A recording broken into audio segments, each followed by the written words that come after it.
Welcome along. Thanks for joining us on the Gary Neville Podcast. Today, Gary and I have just been watching a very dramatic game at Stamford Bridge. What a finish, Gary. Yeah, incredible. A game that swung back and forwards a little bit.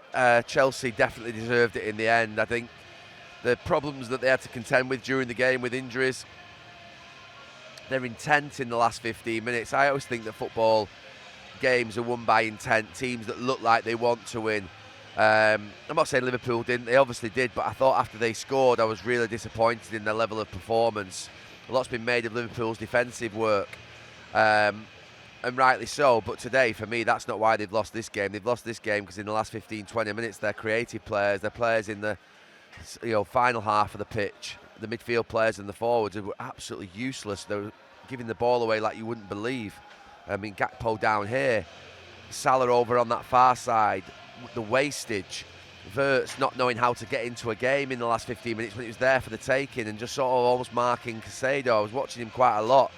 And yeah, but Chelsea, honestly, the way in which they kept going, they kept attacking, the players they've lost during the game, it was a brilliant win for them. And it's been a tough week or two. And I wasn't expecting that after Liverpool scored, I have to say. Did you feel in injury time that Chelsea were the only team who were going to win it? You still, because of Liverpool and how they've been, think they're going to put that sort of sting in the tail, don't you? And they're going to burst the balloon. But I just felt as though the three in midfield for Chelsea, Lavia, Caicedo and Fernandes, they were running all over Liverpool's midfield. And they were protecting that back four. I mean, Liverpool had so many opportunities to counter-attack and were wasteful. But I just felt Chelsea's intent. They changed the whole front three.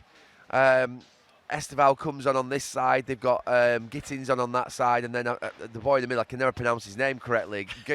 Guiu. Yeah. And you're thinking, well, Liverpool should be able to handle that. And they should be able to spring off it and go in attack. But Chelsea kept coming forward. They had so much intent, so much positivity. They dominated possession in the last 10 minutes. They dominated touches in the box. They dominated shots on goal. They were by far the better team over the course of the whole game. Liverpool, not quite right. Don't think it's time to panic. But Chelsea, really, from where I'd seen them at Old Trafford a couple of weeks ago, and obviously got beat last week at Brighton, that's a brilliant, brilliant turnaround going into the international break, and they needed that because they've been obliterated with injuries as well. And I've been to this stadium a lot. I've been and watched them here in Champions League winning seasons and title winning seasons, but that atmosphere at the end was pretty special. And I mean, you mentioned the Liverpool defensive reshuffle, which, as far as we know, was by design from Arne Slot. But Chelsea themselves lost their first choice centre-halves today, and they themselves are reserve players pretty much, and yet still managed to hold out for this win, despite all the reshuffle. I think it's 6 centre-backs, isn't it, that Chelsea have lost, including the 2 that they lost during the game today, which they've ended up with Hato and Reece James at centre-back, which, how Liverpool with Wirtz, Ekitike, Isak, Salah, Gakpo all on the pitch haven't gone and scored a second goal, you'll never know. But it's down to how they defended that four. They did really well, but also just the spirit of the players in front. They were fantastic. Liverpool's back four, I thought it was a disappointing day for Conor Bradley. Didn't have really much chance to speak about him going off at half-time, but was that the right decision, do you think, though, after his yellow card? Yeah, I think so. Yellow card, but obviously they needed to get back into the game as well. I mean, Conor Bradley started the game, I thought, well in the first 5 minutes on the ball. He did a couple of nice things down here. But I said during the first half, there's an old adage, it's Rio Ferdinand's words to me every time I went out and played in that last 8-9 years of my career when I played with him, saying nothing down our side. And I don't think Liverpool's right side thinks that way, hasn't done for a number of years. But Conor Bradley, a real chance today. Szoboszlai going back into midfield. Frimpong on the bench. Conor Bradley's a player that I think's got real talent and potential, but he didn't handle Garnacho well in that first half. Garnacho, I thought, got the better of him. Not in doing anything amazing, but I just thought he had him. And, you can see when someone's just shading a game. Garnacho was winning on points, if you like, and then obviously he gets booked. He then has another little nibble at him just before half-time, and then you're in a situation whereby he sat watching the second half in the dressing room and on the bench. And you are down in the dumps when that happens, because this is Conor Bradley's big day today. So he's missed an opportunity. When you get an opportunity in life, you've got to take it. And this was a big opportunity for him. Arne Slot saying, right, go on, you're in. Big game, Chelsea away, just before the international break. Cement your place. I'm putting you in there in front of Frimpong Szoboszlai's in midfield, go, and he's not done it. Konate looks like he's struggling.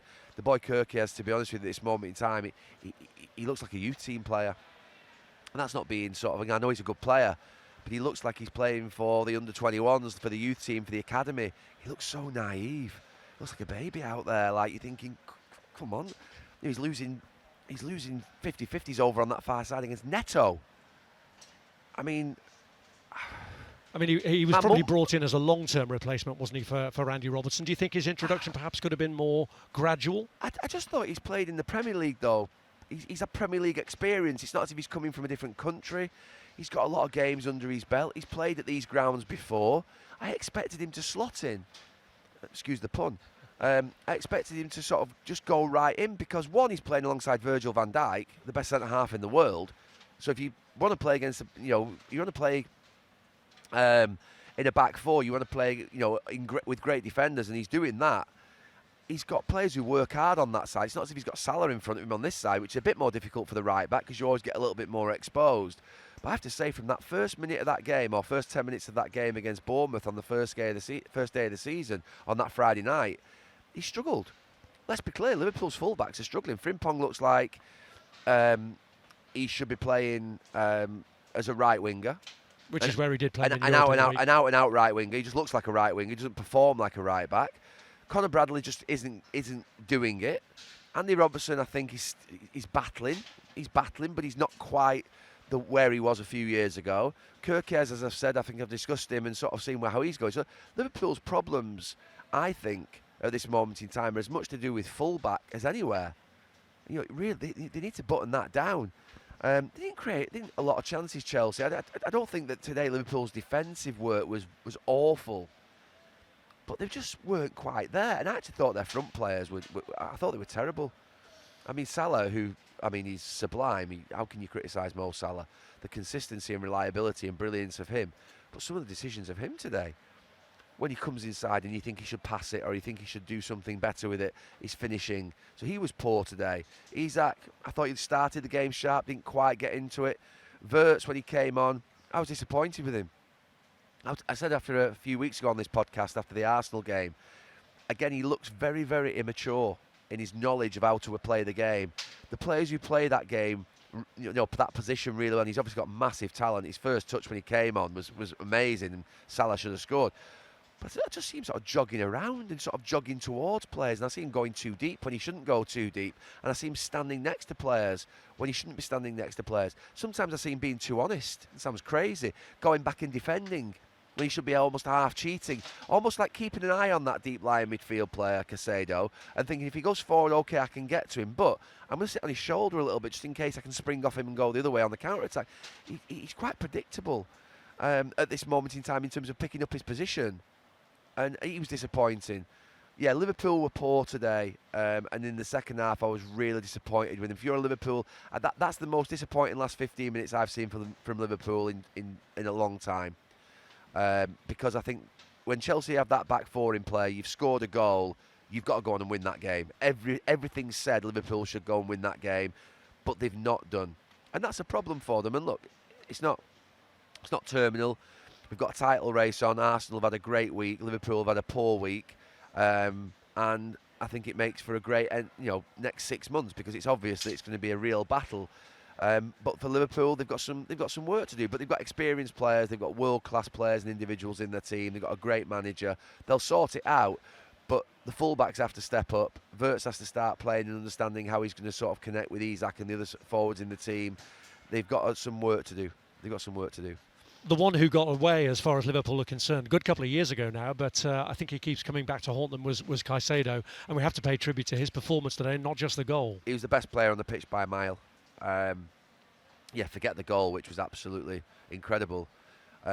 He's getting to the ball, he's taking the ball off people, his work around the pitch. He's 2 in 1, he's everything. He's a brilliant midfield player. He's the best player on the pitch by a mile. If Liverpool had had him in midfield, they probably would have won. He was that good, and I think that when he first came, it wasn't quite happening for him, was it? He was playing in that 2 in midfield alongside Enzo, and everyone looking at him thinking, well, what is he? But now he's. I'm breathing before I say it because I'm trying to think of players like Declan Rice and others in the league, but I think he's the best midfield player in the league at this moment in time, and I think I'm comfortable saying that. I think Gravenberch last season and maybe Declan Rice and two boys up at Newcastle, Rodri obviously for the last few years, but now I think at this time that we are here today, getting into October 25, I think we can say that Caicedo's the best midfield player in the league, and he's performing like that. And you talked about Liverpool's wide areas, but Chelsea used theirs quite effectively, didn't they? First of all with Garnacho, and then even after the substitutions, obviously Estevao had the final say. Yeah, I thought Garnacho played well. I thought it was I mentioned before about immaturity of say Wirtz in his positions, but I thought Garnacho was very mature today. Sometimes when I've watched him at United, I thought he's a little bit ill-disciplined in terms of his football and how he plays. I thought he was quite disciplined today. I thought he made some good runs. I thought he made good choices on the ball. Yeah, I thought it was a good 75 minutes that he played. I thought he played well. I thought Neto did a good job on that right hand side. I mean, they weren't spectacular. They didn't sort of, light the game up in any way. In terms of how they sort of, assists and goals and amazing shots. But I just thought they were very solid in their performances, and that's what you want sometimes from your wide players, like João Pedro as well. And then when Estevao came on, he had that bit of brilliance. I mean, the cross that he put in just before he scores for Enzo Fernandez, who misses that with the header, it's the post. That should have been 2-1 at that point. So Liverpool had the warning sign. But yeah, I thought that was a brilliant night for Chelsea. I thought it was a brilliant performance. I thought the wide players did well. I thought they all did well. I don't think there was anybody in a Chelsea shirt that I looked at that I didn't think played anywhere, basically close to their top level. I thought it was a really good performance. You can't beat Liverpool and not be at your best. And that's the biggest compliment you can pay to Liverpool.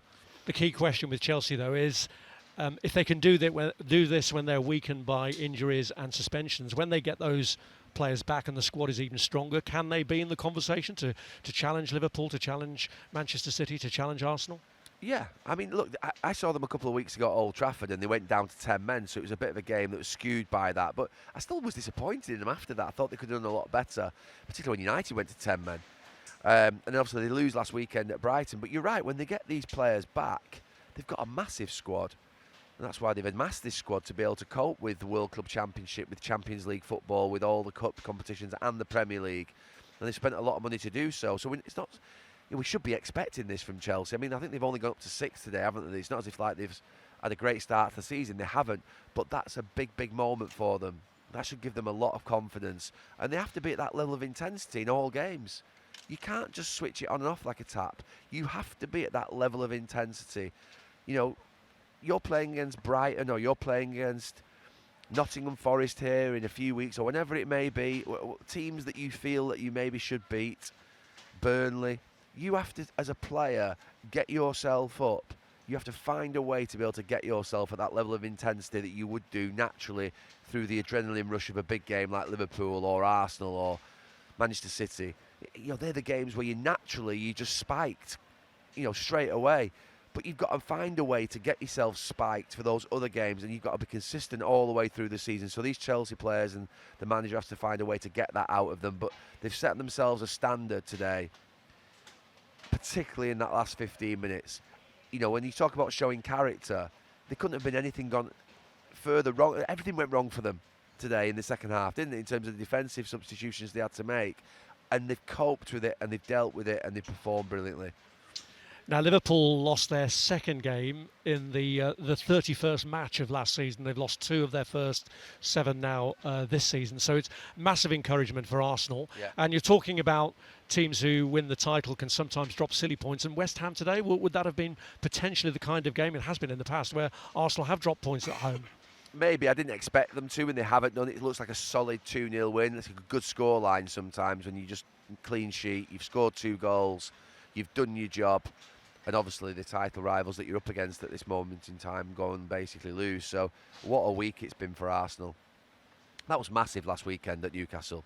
As soon as that first goal went in, I shouted the word big because I felt it was big. And then the second goal goes in and you're thinking, right, that's a big moment, that. Liverpool have lost on the Saturday at Crystal Palace. Arsenal have won. They needed that. They needed that. But I talk about intent a lot. And Mikel Arteta changed his intent. about being positive and going for it and having to win and picking a positive team and then making really positive substitutions, just like Enzo Maresca's done here today for Chelsea. It matters. Your manager, we've got to stop listening to what they say and look at what they do during the game. That'll tell you everything. Are they pragmatic? Are they cautious? Are they, are they managers that, you can be cautious and pragmatic when you're 2-0 up at home. I'm sure Mikel Arteta today 2-0 up against West Ham. We've won this game. We don't need to go and win it again. That's the time to keep possession and sort of move it around the back and maybe, just be a little bit more careful, because you don't want to, before an international break, you don't want to go and make a big mistake. But I think Arsenal are set up really nicely now. I think they'll see this last week as a massive week because of what they've done, but also because of what's happened with Liverpool. They've given them encouragement. Talking of massive weeks, it was one for Ruben Amorim. It was a date with Sunderland that he pretty much had to win by the looks of things, and he did get the win. Yeah, we were half watching it, weren't we, up preparing for obviously this game, and it was a must-win game. I don't think it lets him off the hook. I think that there's too many defeats. The record's too poor. I don't think anybody will be celebrating too much tonight at Manchester United, but I think they'll be relieved that there is a victory today, which allows a little bit of peace going into the international break. But yeah, I think that the big challenges are still to come. And I said last week I'm worried. I'm not any less worried tonight, but what it does mean when you win is that people just tend to just ease off a little bit. And that's right, of course, but there's a lot to do. We've had these sort of moments before where, Manchester United beat Burnley a few weeks ago. They've beaten Sunderland today. They'll win the odd game, but that's nowhere near enough. When you've got these 3 weeks to be able to prepare for matches, United need to be right up there. I don't know where they've gone in the league. They've gone to 8th, have they, or something like that? I'd have to double check. Yeah, so it'll look a lot better. That's for sure. But I don't think anybody would be kidded on by the fact that, Manchester United beating Sunderland at home. The fact that it was even in doubt before the game is probably the problem in itself. What do you make of the fact that it's the fault of you and all your fellow pundits that have got into the players' heads for talking about the system? What? That's what Ruben Amorim claimed. Right, the pundits had got into his players' heads with all this talk about the system, and the system wasn't the problem. All right, I've not seen that, to be honest with you. I've not got a lot of time for that. I think if you're... Well, for a start, if pundits are getting into your head, then you shouldn't be playing for the club. As simple as that. I mean, do people not remember Alan Hansen criticising us when we broke in as young kids, saying that you can't win anything with kids? That was the greatest centre-back of all time at that moment. The most successful centre-back of all time, talking about us as if we were, inferior and nowhere near good enough. Do they not think that we got criticised during our football careers? I'm sorry, you're playing for Manchester United. It comes with the territory. You've got to step up, and you've got to basically... And look, they've been hopeless in the system. They've been absolutely hopeless. So, I mean, all right, it's not the system, it's you, the players. We can start just battering the players. I mean, I've mentioned the system because I've not liked certain things that I've said. For instance, Mason Mount playing left wing back. That can't happen. Changing the back three all the time. That 2 in midfield means that Bruno's got to play in midfield. I don't like that aspect of it. So the parts of the system are a problem in the sense that they haven't got the right players. Or it's meaning that Bruno's not in his best position, which is probably in that position where we've seen Enzo Fernandez today in that number 10. So the system does create problems. But you're right. It's not. He's right in what he says. It's not the entirety of the problem. The players are a problem. The manager is a problem. The whole thing's a problem. If you're losing football matches to the level that Manchester United have been doing, then I don't know. I never blamed anybody else when we lost football matches. And I played in the dressing room that basically when you lost football matches, you came in and you said, sorry about that lads today. I was a mess for that goal, or I made a mistake. There was accountability. Why would you blame other people when you're losing matches? I mean, to be fair, that's a pretty big problem in itself. So, no, I've not got any time for it. Excuse mentality, shortcuts, blaming other people. It's the worst thing that you can do that in life. I think they just need to concentrate on doing their jobs and do it well and win football matches. That's the only thing that's going to shut anybody up is winning football matches, and they've not won anywhere near enough football matches. We could all be quiet and say nothing about Manchester United. It's getting to that point, by the way, where people are just switching off a little bit and sort of saying, well, I expected it. which is the worrying thing. The fact that we're still talking about the club and the fact that the club's still under scrutiny tells you how big the club is. But it's getting to that point now where Manchester United lose that you almost like to think, well, I expected that. And that's a big problem because the levels have dropped to such a standard. So no one wants that. You think the ex-players that played for the club want to see Manchester United lose? You think I go there, my kids go there, every other week if they're not going to Salford and watch them play? And I go and watch them play if I'm not working for Sky. Think I want to go and watch them lose? Think I walk down that canal bank for 45 minutes into that stadium just to go and watch them lose? No, I don't. I go to watch them win. And so does every other fan that goes in that stadium. So I think that they've got to do the jobs consistently and reliably, and they've got to start performing as they should be, which is a highly motivated, strong squad that's been put together with a lot of money placed on them, a lot of money being paid to them, a lot of money that's been spent on them, and they've got to basically go and win football matches on a consistent basis. And in 2 weeks' time, they've got a massive opportunity to play at Anfield, the toughest game. And that will tell you where Manchester United are. I'll tell you where Liverpool are. It's a great game to look forward to in 2 weeks. Because Manchester United are off the back of a win. Liverpool are off the back of a couple of defeats. The game will have pressure on both teams, both managers, and they'll have a chance to step up and play well in their system and play well at a difficult ground. Before that, we have the international break. So just one other issue to bring up with you. A lot of talk about Thomas Tuchel's squad yesterday and the fact that he omitted Jude Bellingham, despite the fact that he is fit and back playing, to stick with the squad that had served them so well, particularly against Serbia in the last round of games. Could you understand that decision, or would you criticise him for leaving Bellingham out? No, he's definitely sending him a message, though. I mean, if you think about England managers over the last 20, 30 years, they've always brought their star players back in, even if they haven't played a game, just to get them back in amongst it, even just to train with the squad. So I think it is a message to Jude Bellingham. I don't think he'll take it any other way. There are enough signals, I think, that we've seen in Thomas Tuchel's press conferences to know that he's not scared of making a tough decision. There's obviously things that he doesn't like, not just about Jude Bellingham, but other players as well. And he's thinking, well, no, I'm going to send them a message. I think he really liked what he saw in that last international break, and he doesn't want to disrupt that. And I think he thinks the players that were together in that last international break deserve to be together again. And I think he's probably got to a point in his career where he's strong enough, he's experienced enough to be able to handle the criticism that will come his way if it doesn't go well. I'm sure Jude Bellingham and Phil Foden will have an opportunity to come back into the squad, and they should come back into the squad. But he's definitely sending them both a message. You can't not be. I've been part of England squads enough to know that managers tend, when they only have limited time with their players, to get all their players back together that they want for a World Cup as much as possible, just so that the rhythm, the training practices, what we're going to do. I mean, the World Cup preparation starts now, really. You've only got another 2-3 weeks with the players before you get to a World Cup. So Thomas Tuchel's got to use every single week that he has to get all those players together. And he's decided to make that point this week with those big omissions. And he's done that purposely because he feels as though he needs to send a message to people. He's certainly not starstruck by big names. And the only time I've seen you starstruck was the presence of Madonna today. Oh.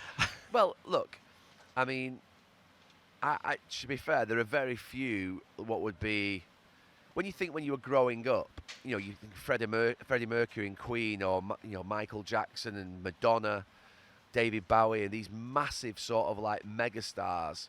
She was the first real female sort of megastar. I mean, maybe Diana Ross and people like that, but for me, Madonna almost broke the mold. She was a massive sort of noise when she first broke through, and it's probably when I was about, maybe, I don't know, felt like when I was about probably 8 or 9 or 10.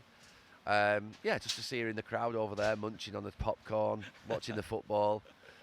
She'll be wanting a season ticket now, won't she, after that late drama? Probably. I hope she'll leave before the end. I actually asked to the director, did we get Madonna celebrating the Chelsea goal or not? He said, no, we didn't have a camera on it. I was like, well, yeah, must have. You can't take the camera off Madonna. I mean, you've got one up here for me for the podcast. You've got to keep one on Madonna. That's the only time that's ever happened. A camera for you preferred to a camera for Madonna. Exactly. Anyway, it's been a pleasure as ever. Thanks for joining us on the Gary Neville Podcast. Thank you.